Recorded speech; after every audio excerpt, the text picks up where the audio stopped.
You know the Hitchcock quote about the bomb under the table?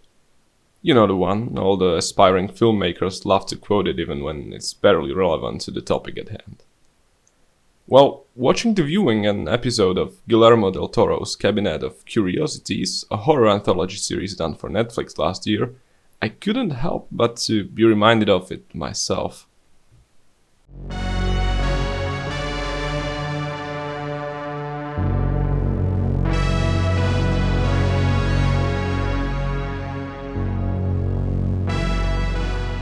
The Viewing, by the way, directed by the fabulous Panos Cosmatos, is a very simple story.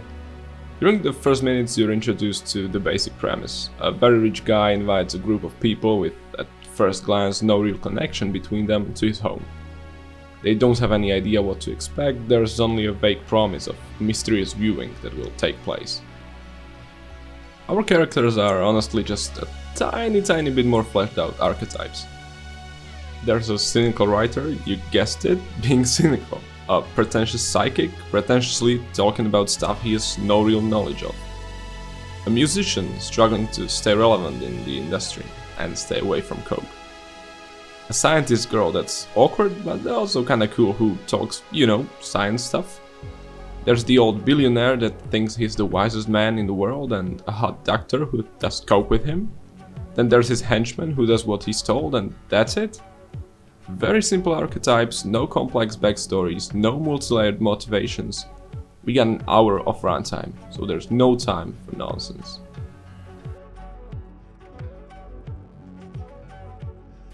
Okay, now what's the story? Well, they sit together, drink whiskey from Blade Runner glasses, smoke some hippie shit, and finish up with a line of coke, all the while talking pseudo-intellectual crap. What's the punchline? An alien hops out of a rock, fries their brains and heads down. Bam! Credits roll. Summed up like this, it sounds quite underwhelming, right? Well, it's not. Quite the opposite, actually. By far the strongest episode of the series and one of my most memorable cinematic experiences this year. Why? Two things: tension and atmosphere. It's the Hitchcock's bomb under the table ticking. You know something's gonna go seriously wrong, but you have no idea what.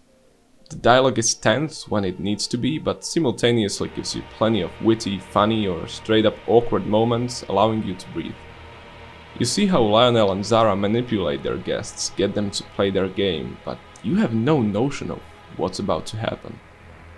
Do they have a BDSM chamber in their basement? Will they cut them to pieces? Will a dinosaur appear? Or will they just get high together, look at some picture and happily walk home? Who knows? But the simple idea that something is about to happen is there, keeping you on your toes.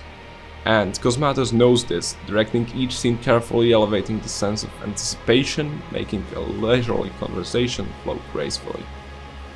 Now pair this with how beautifully shot it is, with Cosmatos' trademark heavy film grain, hypnotic lens flares and a dreamlike score where each frame looks magnificent and the film just sucks you in into its portrayal of the late 70s. It's a great ride. First time I watched it was with a bunch of friends, a couple beers in, and the moment I saw the director I was like, you guys are in for a ride, let's crack open another. Great setup to really get the vibe. Just recently, in an interview with The Telegraph about Oppenheimer, Christopher Nolan lamented over big Hollywood studios missing the point, being too focused on the story and disregarding the audiovisual experience that film can provide. In such discussion, The Viewing is the epitome of that QED that you write down with a sense of deep satisfaction when you proved your point.